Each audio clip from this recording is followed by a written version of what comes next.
अबे ड्राइवर, इधर आ। जी सर। तेरी औकात क्या है?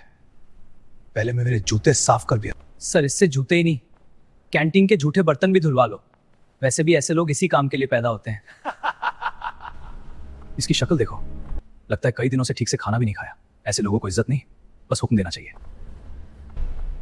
सुन बे, जूते ऐसे चमकने चाहिए कि मेरा चेहरा दिखे, वरना आज की मजदूरी भी नहीं मिलेगी। पूरे रिसेप्शन में सन्नाटा छा गया। ड्राइवर ने बिना कुछ कहे घुटनों के बल बैठकर जूते साफ करने शुरू कर दिए। वहां खड़ा हर इंसान उसे बेबस समझ रहा था, लेकिन किसी को जरा भी अंदाजा नहीं था कि अगले 24 घंटे में यही गरीब ड्राइवर उनकी करोड़ों की कंपनी का असली मालिक बनकर उनके सामने खड़ा होगा और उनकी पूरी दुनिया बदल जाएगी। सुबह के करीब 9:30 बजे थे। शहर की सबसे बड़ी company skyline Motors private limited, जहां नौकरी करना हर किसी का सपना था। कंपनी के बाहर एक पुरानी टैक्सी आकर रुकी। उसमें से लगभग 55 साल का एक साधारण आदमी उतरा। हल्की सी सफेद दाढ़ी, पुरानी सी शर्ट, घिसे हुए जूते और हाथ में एक पुराना बैग। उसका नाम था राघव। वो धीरे धीरे कंपनी के मुख्य गेट की ओर बढ़ने लगा। तभी पीछे से एक तेज आवाज आई, ओए ड्राइवर! राघव रुक गया। पीछे मुड़कर देखा, महंगी स्पोर्ट्स कार से कंपनी के सीईओ का बेटा आर्यव मल्होत्रा उतर रहा था। उसके पीछे 2 मैनेजर और कुछ कर्मचारी भी थे। आर्यव ने गुस्से से कहा, दिखता नहीं मेरे जूतों पर कीचड़ लगा है, पहले इन्हें साफ कर फिर अंदर जाना। पूरा रिसेप्शन एरिया एकदम शांत हो गया। राघव ने कुछ नहीं कहा। तभी एक मैनेजर हंसते हुए बोला, सर इससे जूते ही क्यों, कैंटीन के जूठे बर्तन भी धुलवा लीजिए, ऐसे लोग इसी काम के लिए बने हैं। सभी जोर जोर से हंसने लगे। दूसरा कर्मचारी बोला, इसकी शक्ल देखो, लगता है कई दिनों से पेट भर खाना भी नहीं खाया। इज्जत कमानी पड़ती है, भीख में नहीं मिलती। आर्यव ने मुस्कुराकर अपने जूते राघव की तरफ बढ़ा दिए। क्या हुआ, घुटनों पर बैठ और जल्दी साफ कर, मेरे पास तेरे जैसे लोगों के लिए पूरा दिन नहीं है। राघव ने एक पल के लिए उसकी आंखों में देखा, फिर बिना एक शब्द बोले धीरे से घुटनों के बल बैठ गया। उसने अपने पुराने रुमाल से जूते साफ करने शुरू कर दिए। हर तरफ हंसी गूंज रही थी। कुछ लोग मोबाइल निकालकर वीडियो भी बनाने लगे। लेकिन तभी भीड़ में खड़ी एक लड़की, जिसका नाम नेहा था, यह सब देखकर असहज हो गई। उसने धीरे से कहा, सर यह ठीक नहीं है। आर्यव ने गुस्से से उसकी तरफ देखा। अगर इतनी ही हमदर्दी है तो इसके साथ बाहर जाकर भीख मांग लेना। नेहा चुप हो गई। राघव अब भी बिना कुछ बोले जूते साफ कर रहा था, लेकिन किसी ने एक बात पर ध्यान नहीं दिया। जूते साफ करते समय राघव की नजर एक पल के लिए कंपनी की सबसे ऊपरी मंजिल पर गई और उसके चेहरे पर हल्की सी मुस्कान आ गई, मानो उसे पहले से पता हो कि अगले 24 घंटे में इस कंपनी की किस्मत बदलने वाली है। राघव ने चुपचाप जूते साफ किए, रूमाल वापस अपनी जेब में रखा और बिना किसी की तरफ देखे खड़ा हो गया। आर्यव ने जूतों की तरफ देखा, फिर मुस्कुराकर बोला, चल अब अंदर आ सकता है, कम से कम किसी काम तो आया। चारों तरफ फिर से हंसी गूंज उठी। राघव ने कोई जवाब नहीं दिया। वो धीरे धीरे रिसेप्शन की ओर बढ़ गया। रिसेप्शन पर बैठी लड़की ने पूछा, जी किससे मिलना है? राघव ने शांत आवाज में कहा, एचआर विभाग से। इतना सुनते ही पीछे खड़ा एक कर्मचारी हंस पड़ा। एचआर से? क्यों, ड्राइवर की नौकरी मांगने आया है क्या? दूसरा बोला, लगता है किसी ने इसे गलत पता बता दिया, यहां बड़े लोग काम करते हैं, ऐरे गहरे नहीं। रिसेप्शन पर खड़े कई लोग फिर हंसने लगे। तभी नेहा आगे आई। उसने मुस्कुराकर कहा, सर आप बैठ जाइए, मैं एचआर को सूचना दे देती हूं। राघव ने पहली बार उसकी तरफ देखा। हल्की सी मुस्कान के साथ बोला, धन्यवाद बेटा। नेहा ने तुरंत एचआर को फोन किया। कुछ ही मिनटों बाद एचआर मैनेजर विकास वहां पहुंचा। उसने राघव को ऊपर से नीचे तक देखा, और तिरस्कार भरी आवाज में बोला, आप ही हैं इंटरव्यू वाले? राघव ने सिर हिलाया। विकास हंस पड़ा। सच बताइए, आपको किसने बुला लिया? हमारी कंपनी में इंटरव्यू देने भी लोग ठीक से तैयार होकर आते हैं। राघव शांत रहा। विकास ने सिक्योरिटी गार्ड की तरफ देखकर कहा, इनका बैग चेक करो, पता नहीं क्या लेकर आए हैं। गार्ड राघव के पास आया, लेकिन जैसे ही उसकी नजर राघव तव के चेहरे पर पड़ी, वो कुछ पल के लिए ठिठक गया। उसकी आंखों में अजीब सी पहचान की झलक दिखाई दी। वो राघव को ध्यान से देखने लगा, मानो उसने ये चेहरा कहीं पहले देखा हो। राघव ने बहुत हल्के से सिर हिलाया, जैसे उसे कुछ कहने से मना कर रहा हो। गार्ड तुरंत संभल गया। उसने बिना कुछ बोले बैग चेक किया और वापस करते हुए कहा, सर बैग ठीक है। विकास ने गुस्से से कहा, चलो इसे इंटरव्यू रूम तक छोड़ दो। राघव गार्ड के साथ आगे बढ़ गया, लेकिन गार्ड के चेहरे पर अभी भी वही उलझन थी। वो मन ही मन सोच रहा था, मैंने इन्हें पहले कहां देखा है।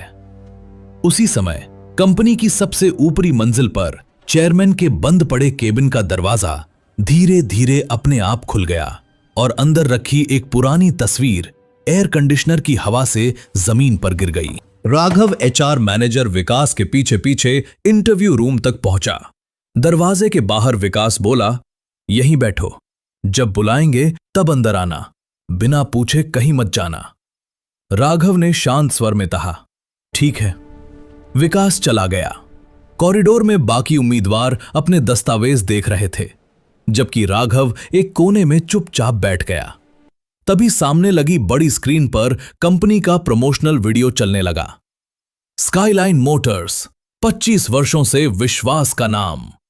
वीडियो में कंपनी के पुराने दिनों की झलकियां दिखीं। अचानक संस्थापक की एक धुंधली तस्वीर कुछ सेकंड के लिए स्क्रीन पर आई, लेकिन तुरंत बदल गई। राघव उसे देखकर हल्का मुस्कुराया। उसी समय नेहा पानी लेकर आई। सर पानी पी लीजिए। धन्यवाद बेटा। नेहा बोली, मुझे नहीं पता आप कौन हैं, लेकिन आज जो आपके साथ हुआ वो बिल्कुल गलत था। राघव ने कहा, बेटा इंसान की असली पहचान उसके अच्छे दिनों में नहीं, बुरे दिनों में सामने आती है। तभी ऊपर से बहस की आवाज गूंजी, अगर आज ऑडिट हुआ तो सब खत्म हो जाएगा। दूसरी आवाज आई, घबराइए मत सर, सारे कागज बदल दिए गए हैं, किसी को कुछ पता नहीं चलेगा। राघव ने घड़ी देखी, समय आ गया। उसी क्षण 3 काली सरकारी गाड़ियां कंपनी के गेट पर आकर रुकीं।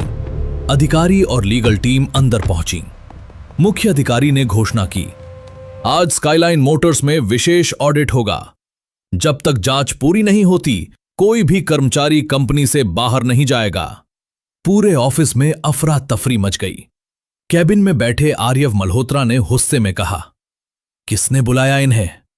विकास बोला, सर हमें भी कुछ समझ नहीं आ रहा।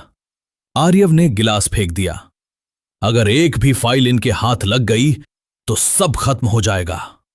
उधर राघव शांत बैठा था। नेहा ने पूछा, सर आपको डर नहीं लग रहा? राघव मुस्कुराया, जिसने सच के साथ जिंदगी बिताई हो उसे जांच से डर नहीं लगता। तभी एक अधिकारी इंटरव्यू रूम के बाहर आया। उसकी नजर राघव पर पड़ी। वो पल भर रुका, हल्के से सिर झुकाया और आगे बढ़ गया। नेहा हैरान रह गई। उधर ऑडिट टीम ने रिकॉर्ड रूम की पहली अलमारी खोली। कई फाइलें गायब थीं। मुख्य अधिकारी बोला, लगता है हम यहां सही समय पर पहुंचे हैं। उसी समय आर्यव ने फोन मिलाया। आज रात से पहले वो आदमी किसी भी कीमत पर इस कंपनी में नहीं रहना चाहिए। दूसरी तरफ से जवाब आया, समझ गया सर। आर्यव ने शीशे के बाहर बैठे राघव को देखा और उसके चेहरे पर एक खतरनाक मुस्कान फैल गई। उधर ऑडिट टीम रिकॉर्ड रूम की हर अलमारी खंगाल रही थी। एक के बाद एक कई फाइलें गायब मिल रही थीं। मुख्य अधिकारी ने सख्त आवाज में कहा, जिसने भी सबूत छिपाए हैं वो ज्यादा देर तक नहीं बचेगा। पूरे ऑफिस में डर का माहौल था, लेकिन राघव अब भी शांत बैठा था। नेहा उसके पास आई, आप चाहे तो सर आप चाहे तो मैं आपको पीछे वाले गेट से बाहर निकाल सकती हूं। मुझे डर लग रहा है, ये लोग आपके साथ कुछ भी कर सकते हैं। राघव मुस्कुराया।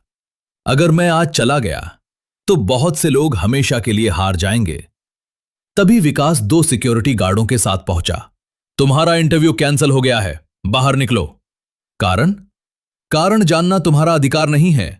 तुम जैसे लोग सवाल नहीं करते, सिर्फ आदेश मानते हैं। गार्ड राघव की ओर बढ़े, तभी पूरे ऑफिस में एक तेज आवाज गूंजी। कोई भी इन्हें हाथ नहीं लगाएगा। मुख्य सरकारी अधिकारी तेज कदमों से आए और राघव के सामने सम्मान से खड़े होकर बोले, सर, हमें सिर्फ 5 मिनट और चाहिए। पूरा ऑफिस सन्न रह गया। आर्यव चीखा, एक मामूली ड्राइवर को सर क्यों कह रहे हैं? अधिकारी ने शांत स्वर में कहा, जिस व्यक्ति के बारे में आप कुछ नहीं जानते, उसके बारे में फैसला मत कीजिए। उसी समय एक तकनीकी अधिकारी दौड़ता हुआ आया। सर, सर्वर से डिलीट किया गया पूरा डेटा मिल गया है। फर्जी बिल, बदले हुए कॉन्ट्रैक्ट, नकली सिग्नेचर और करोड़ों रुपए के ट्रांजैक्शन। ऑफिस में खामोशी छा गई। मुख्य अधिकारी ने एक सील बंद लिफाफा राघव दब को सौंपा। राघव ने धीरे धीरे उसे खोला। अंदर से एक पुरानी तस्वीर निकली। तस्वीर में एक युवा राघव स्काईलाइन मोटर्स की पहली कार के सामने खड़ा था। मुख्य अधिकारी ने पूरी कंपनी की तरफ देखते हुए कहा, 25 साल पहले स्काईलाइन मोटर्स की शुरुआत इसी इंसान ने की थी। राघव सिंह इस कंपनी के संस्थापक हैं। पूरा ऑफिस दंग रह गया।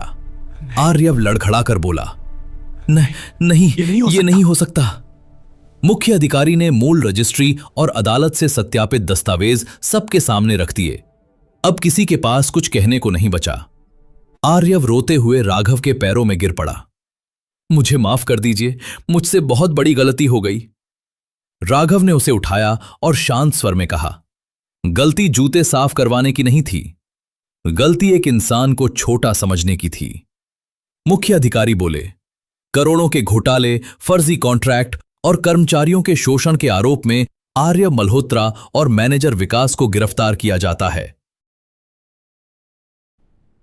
जब सब मेरा अपमान कर रहे थे, तब सिर्फ तुमने इंसानियत दिखाई। आज से इस कंपनी की नई सीईओ नेहा होगी। कुर्सी इंसान को बड़ा नहीं बनाती, इंसान अपने कर्मों से बड़ा बनता है।